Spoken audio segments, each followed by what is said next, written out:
modifikasi cuaca. Saya akan melisiknya eksklusif. Saudara, saya sudah bersama dengan Ketua Harian Komisi Kepolisian Nasional, Inspektur Jenderal Polisi Purnawirawan Beni Mamoto. Pak Beni, apa kabar? Baik. Pulang dari Papua sempat ditembaki waktu itu, Pak. Biasa untuk TPF ya, tim pencari fakta. Iya, luar tim biasa. gabungan pencari fakta. Jadi Purnawirawan tidak menghentikan Pak Beni untuk tetap berkarya, apalagi kemudian menantang bahaya. Ya, itu yang kita syukuri. Termasuk juga soal gonjang-ganjing bursa calon Kapolri. Ini juga ada yang mengatakan api dalam sekam. Ini Pak Kapolri mengatakan, betul demikian Pak. Kompak tapi ada api dalam sekam. Maksudnya apa ya? Ya, memang merujuk kepada apa yang disampaikan oleh Pak Kapolri dalam beberapa kesempatan di Mabes Polri. Beliau diantaranya menyampaikan demikian. Artinya menggambarkan bahwa di level bawahannya, para perwira tinggi ini ada kelompok-kelompok yang ingin bagaimana berjuang untuk bisa jadi pengganti beliau. Kapolri. Ini makanya terbuka. beliau sampai menyampaikan. Ini jarang loh di Kompolnas ya. kemudian yang menyampaikan. Baru pertama kali mungkin secara terbuka. Meskipun sekali lagi tetap kompak Pak ya. Oh, solid. Dinamika seperti ini wajar terjadi karena kalau bicara api dalam sekam bisa terbakar, akhirnya terbelah-belah tuh Pak.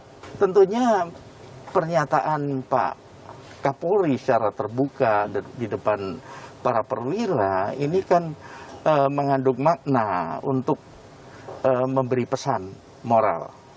Sabarlah, ada masanya, kemudian ada prosesnya. Itu yang kita petik ya. Oke. Tapi karena itu sudah terpublikasikan, maka di media sosial, kemudian di level bawah kan menjadi bahan diskusi, ada apa sih dan sebagainya. Dan media punya tugas untuk menjadi clearing house atau rumah penjernih, sehingga kemudian ini perlu kemudian diklarifikasi, diperjelas. Termasuk juga isu yang beredar di luar sana dan disampaikan diantaranya oleh Ketua Presidium Indonesia Police Watch, Neta Pane, yang menyatakan bahwa ada geng, saya sebut dengan kutub lah misalnya. Ada kutub Solo, ini mengacu pada pejabat-pejabat tinggi, jenderal-jenderal yang dulu pernah bertugas pada saat Pak Jokowi Presiden menjadi wali kota Solo. Ada kutub Pejaten yang merupakan dalam tanda kutip anak asuh dari Jenderal Purnawirawan Budi Gunawan, Kepala BIN. Ada kutub Makassar yang berasal dari Sulawesi.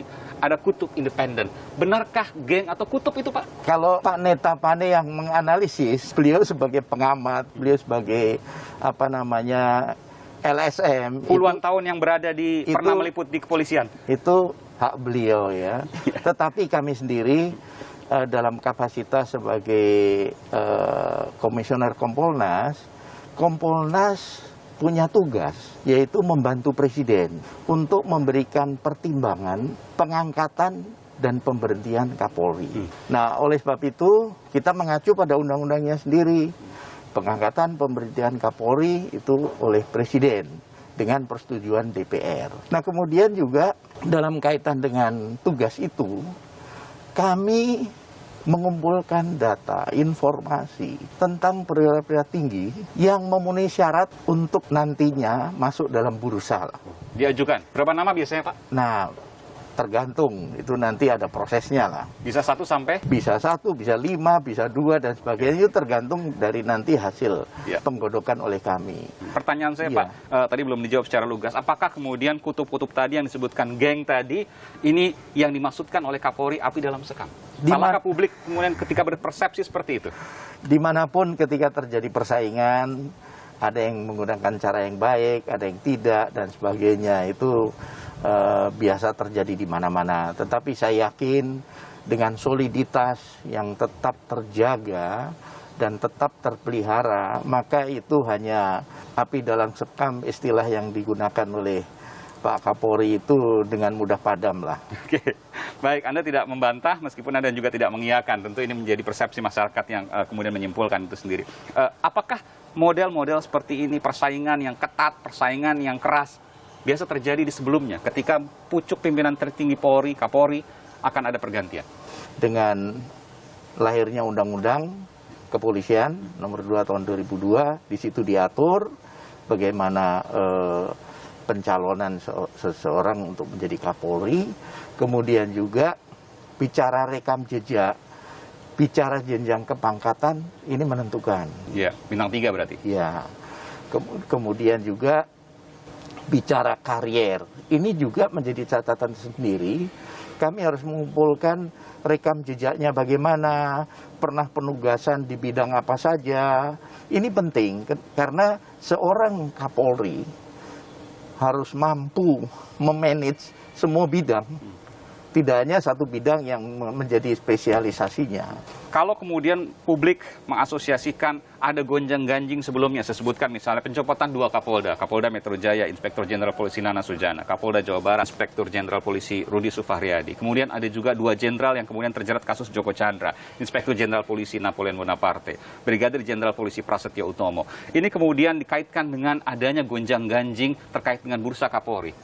Logiskah itu? Menurut saya tidak logis. Sama sekali tidak ada kaitan, Pak? Tidak ada kaitan, karena apa?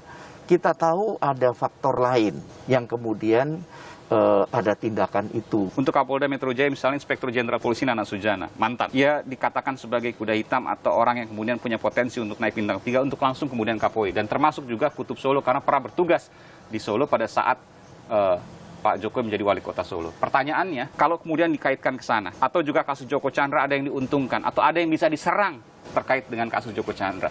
Bagaimana Anda melihat ini? Bahwa ini bisa merujuk pada orang-orang yang mungkin bisa dikaitkan ke apresiasi positif maupun ke hal yang negatif.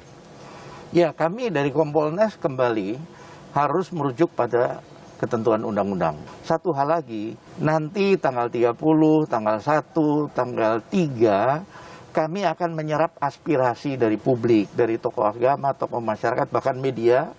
Juga kita undang untuk nanti kriteria apa sih yang diharapkan oleh publik ketika calon Kapolri ini menghadapi permasalahan yang begitu kompleks saat ini. Anda katakan tadi tokoh agama. Apakah agama menjadi pertimbangan, Pak? Tidak. Tidak? Karena di aturan pun tidak mengatur ya. Artinya semua tahu permasalahan intoleransi yang terjadi di Indonesia, konflik yang terjadi. Sehingga diharapkan masukan semua pihak. Itu artinya semua punya kesempatan yang sama? Semua punya kesempatan yang sama sepanjang memenuhi kriteria yang ditentukan. Dan kami pun menambah satu masukan adalah dari para junior yang nantinya akan dipimpin oleh calon Kapolri ini. Oke. Terakhir Pak, menurut Kompolnas apa yang menjadi faktor paling penting untuk menjadi seorang Kapolri? Perlu seorang pimpinan yang punya pemikiran yang strategis, berani, tegas, ya, bisa menjadi teladan buat anggotanya. Kemudian juga mampu berkomunikasi kepada publik ketika menyampaikan pesan-pesan, termasuk mampu bersinergi dengan instansi lain, dengan TNI, dan sebagainya. Itu menjadi hal penting. Ya. Baik, terima kasih. Inspektur Jenderal Polisi Purnawirawan Beni Mamoto, Ketua Harian Komisi Kepolisian Nasional Republik Indonesia. Terima kasih Pak Beni. Terima kasih. Di Undang-Undang Kepolisian itu kan boleh diperpanjang dinas aktif seseorang kepolisian. Dan itu punya keahlian. Saya pada posisi sekarang masih mendukung itu Pak Idam Aziz untuk diperpanjang 1 tahun dinas aktif sehingga bisa tetap jadi Kapolri untuk setahun. Minimal itu. Seperti itu? Iya, karena meskipun kalau seandainya diperpanjang kan ada permasalahan soal regenerasi dan lain sebagainya. Itu yang kemudian disuarakan. Teknik modifikasi Saya akan menelisiknya eksklusif